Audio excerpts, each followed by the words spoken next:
Hello everyone, my name is Zakia Nafis, student ID number 2441107 from the Management Study Program.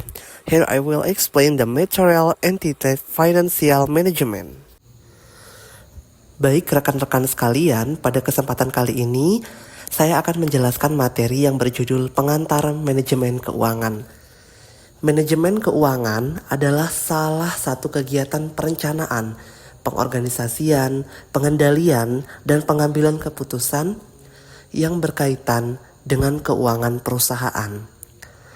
Tujuannya adalah memaksimalkan nilai perusahaan dan meningkatkan kemakmuran pemegang saham. Fungsi utama yaitu dalam pengambilan keputusan investasi, menentukan kemana dana perusahaan dialokasikan agar menghasilkan keuntungan yang maksimal. Selanjutnya keputusan pendanaan atau financing, menentukan sumber dana yang akan digunakan seperti utang, saham, ataupun laba ditahan. Selanjutnya yaitu kebutuhan dividen, menentukan beberapa banyak laba yang dibagikan kepada pemegang saham dan berapa yang ditahan untuk investasi berikutnya. Tujuan utama manajemen keuangan yaitu menjamin keberlangsungan perusahaan, memaksimalkan laba jangka panjang, menjaga likuiditas perusahaan, meningkatkan nilai perusahaan di mata investor. Keputusan investasi berkaitan dengan pemilihan aset atau proyek yang akan dibiayai. Contoh, membeli mesin baru, ekspansi pasar, atau investasi pada teknologi digital. Analisis yang digunakan, Net Present Value, NPV, Internal Rate of Return, IRR, Payback Period. Keputusan pendanaan, Financing Decision, menentukan komposisi antara modal sendiri, equity, dan utang atau debit. Tujuannya untuk mencapai struktur modal optimal. Alat analisis, debt to equity ratio, DER, leverage ratio, dan cost of capital.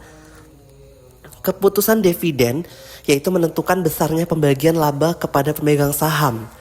Faktor yang mempengaruhi profitabilitas, kebutuhan dana, dan untuk ekspansi dan kebijakan perusahaan. Fungsi dan peran manajer antara lain yaitu perencanaan keuangan, financial planning, membuat rencana kebutuhan dana jangka pendek dan panjang, contoh membuat anggaran kas tahunan. Pengendalian keuangan, financial control, yaitu mengawasi penggunaan dana agar sesuai rencana dan tidak terjadi pemborosan.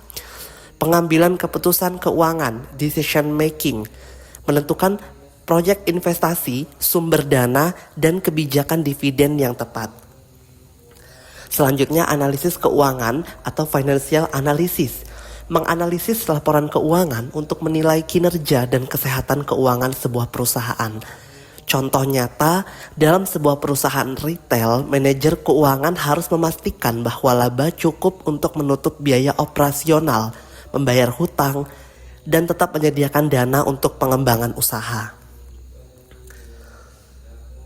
Laporan keuangan menjadi dasar pengambilan keputusan.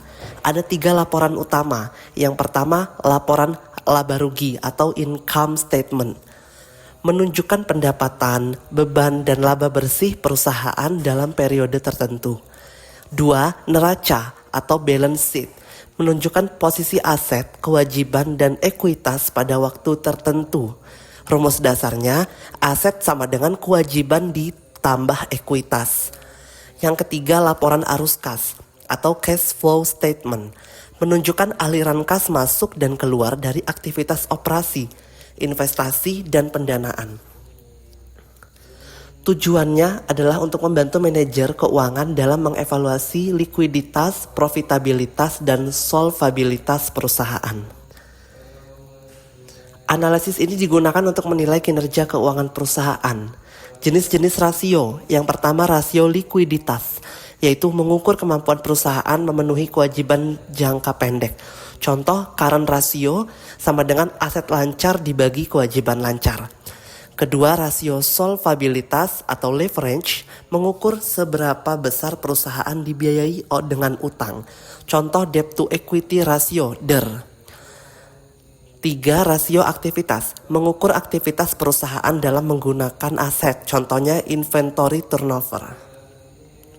Yang keempat, rasio profitabilitas mengukur kemampuan menghasilkan laba, contohnya return on asset atau ROA dan net profit margin. Tantangan dan tren modern dalam manajemen keuangan itu antara lain adalah digitalisasi keuangan, penggunaan financial technology, fintech dan sistem ERP, green finance yaitu pembiayaan yang memperhatikan aspek lingkungan, manajemen risiko keuangan yaitu melindungi perusahaan dari fluktuasi pasar dan krisis global, kebijakan moneter dan suku bunga yaitu mempengaruhi biaya modal dan investasi.